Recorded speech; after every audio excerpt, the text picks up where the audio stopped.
When Julia first moved into the apartment, the building felt like the kind of place that held other people's stories in its walls. Narrow hallway, old elevator, windows that caught the late afternoon light and turned everything a little gold, a little unreal. Across the street stood another building, close enough that she could see into the lives opposite hers if she happened to look at the right angle.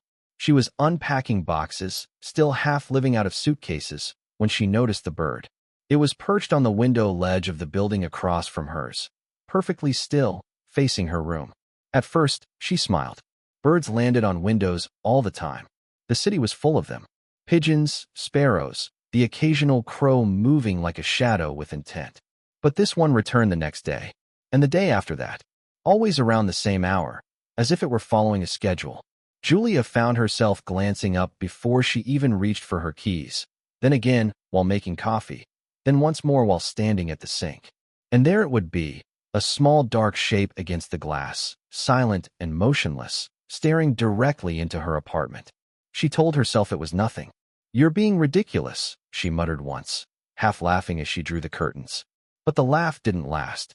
When she opened them again, the bird was back.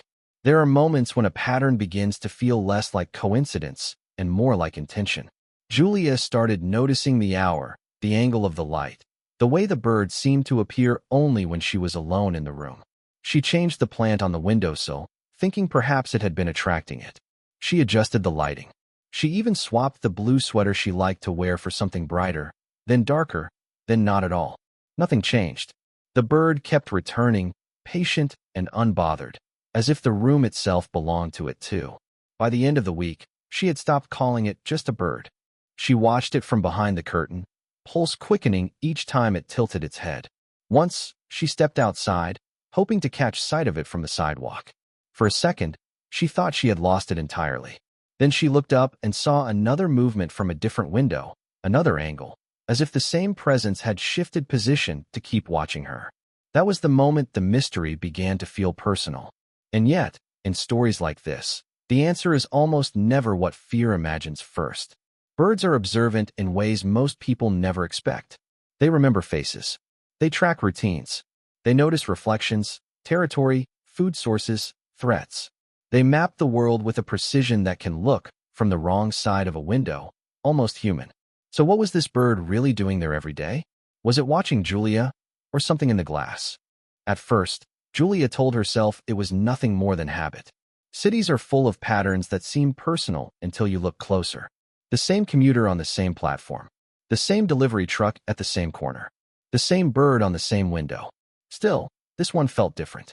It arrived at nearly the exact same hour every day, settling on the ledge of the building across from hers with unnerving precision, its head angled toward her apartment as if it knew where to look. She began to notice details she had missed before. The bird wasn't simply perching there. It would tilt, pause, shift a few inches, then stare again. Sometimes it seemed to be watching the movement inside her room. Other times it faced the glass directly, beak almost touching the reflection. Julia found herself lowering her voice when she spoke on the phone. She stopped changing in front of the window. She even caught herself walking past the curtains as if being observed. "Do birds do that?" she asked her neighbor one evening in the hallway. He shrugged. "They remember places. They're smarter than people think."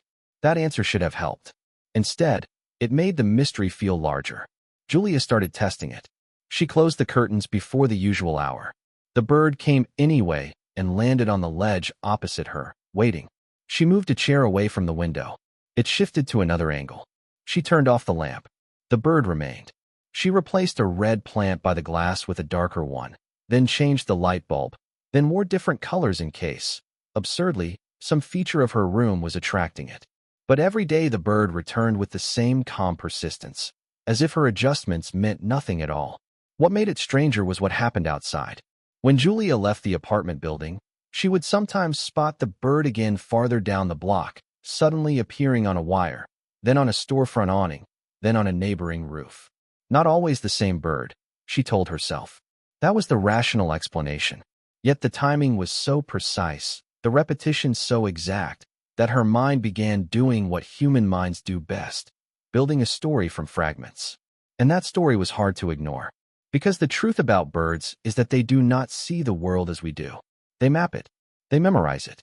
They test boundaries, recognize threats, and react to reflections with a logic that can look almost human from a distance. A window is never just glass to a bird. It can be territory, another bird, a rival, or a trap.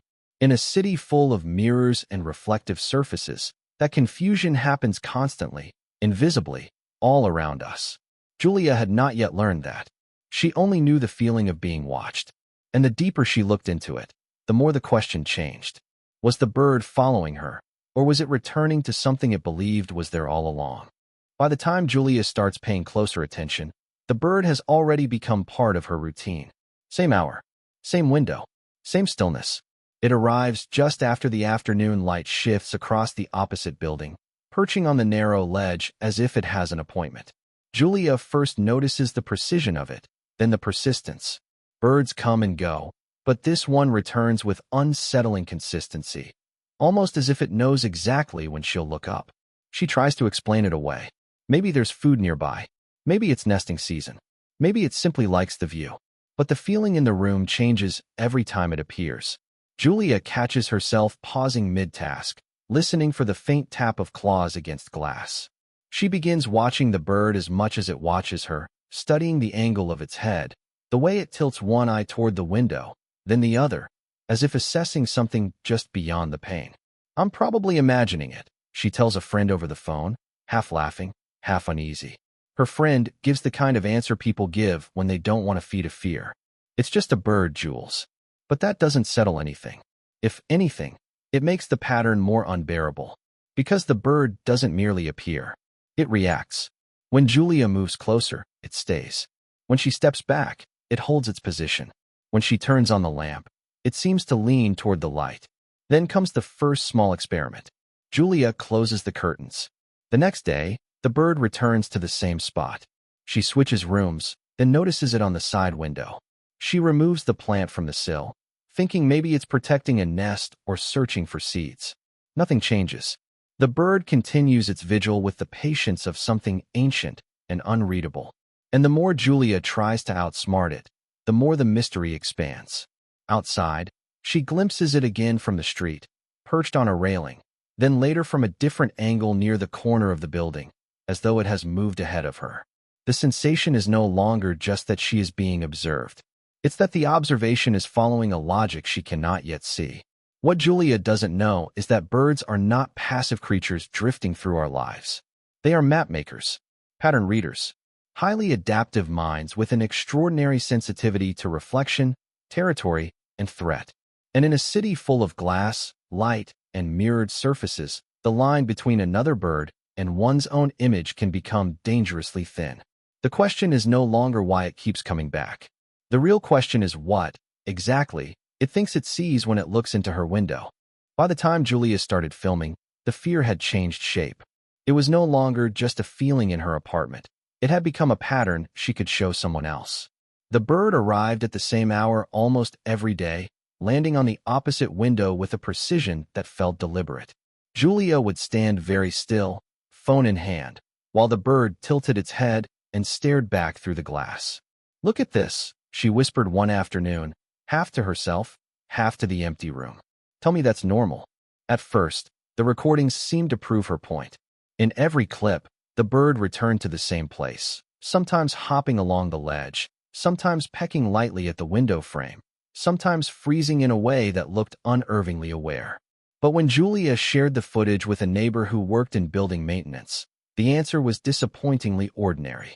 The window across from hers reflected sunlight at a certain angle. The bird had likely claimed that area as part of its territory, or maybe it had mistaken its own reflection for another bird. "They do this all the time," he said, "especially in cities." That explanation should have ended the mystery. Instead, it made it stranger. Because once Julia noticed the behavior, she began seeing it everywhere. Birds colliding with glass. Birds pecking at shiny car mirrors. Birds chasing themselves in storefront windows. The more she looked, the more the city seemed full of tiny, repeated confrontations no one else paid attention to. And behind each one was the same unsettling truth. A bird does not need to understand itself the way we do to react, as if it recognizes a rival, a threat, or an intruder. Researchers have found that many birds can remember routes, identify safe feeding spots, and respond to visual cues with astonishing speed. Some species even show signs of social intelligence, reading movement and anticipating behavior. But a reflective surface can expose the limits of that intelligence in a way that feels almost human. A bird sees motion, posture, and challenge, but not the idea of self in the mirror. To the bird, the glass is not an abstract question.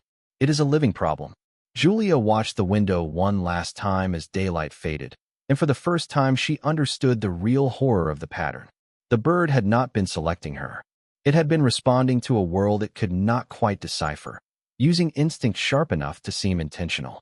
And she, standing behind the glass, had mistaken that instinct for a message. If you've ever felt like something was watching you through the dark, maybe the more unsettling question is this: were you being observed, or were you simply standing in the reflection? By the time Julia understood what she was really looking at, the mystery had already changed shape. It was no longer a question of whether the bird had chosen her. It was a question of how easily a human mind can turn repetition into meaning, silence into intention, and a simple window into a stage for fear. The truth, when it finally arrives, is almost disappointing in its simplicity. Birds are not only observers of the world around them. In cities, they are constant problem solvers. They learn routes, recognize routines, and react to the smallest changes in light, movement, and sound.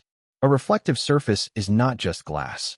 To a bird, it can become a rival, a territory boundary, a hidden food source, or an obstacle it cannot understand. Each return to the window is not a message. It is an instinct, a loop, a correction that never quite resolves. And yet, sitting in her apartment after the explanation, Julia still felt the weight of those mornings. Because knowing the cause does not always erase the feeling it leaves behind. The bird had not been stalking her.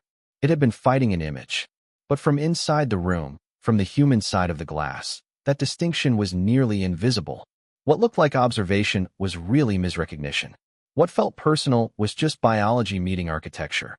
That is what makes this story so unsettling. Not that a bird was watching Julia, but that the brain is built to notice patterns before it knows the truth. We are meaning makers by nature. We search for signs in timing, in coincidence, in the stare of an animal outside a window. Sometimes that instinct protects us. Sometimes it misleads us. And sometimes it creates a mystery where none was ever intended. Still, the image remains hard to forget. The quiet apartment, the pale morning light, the bird at the glass, perfectly still, as if it knew something we did not. Maybe that is why stories like this stay with us. They remind us that the world is full of intelligence moving in forms we barely understand. And they remind us that not every gaze is meant for us, even when it feels like it is. If this story made you look twice at the birds outside your own window, give it a like. And tell me in the comments, have you ever seen an animal behave in a way that felt almost deliberate? If you want more investigations into the strange intelligence of animals, subscribe, because the next story may change the way you see the everyday world forever.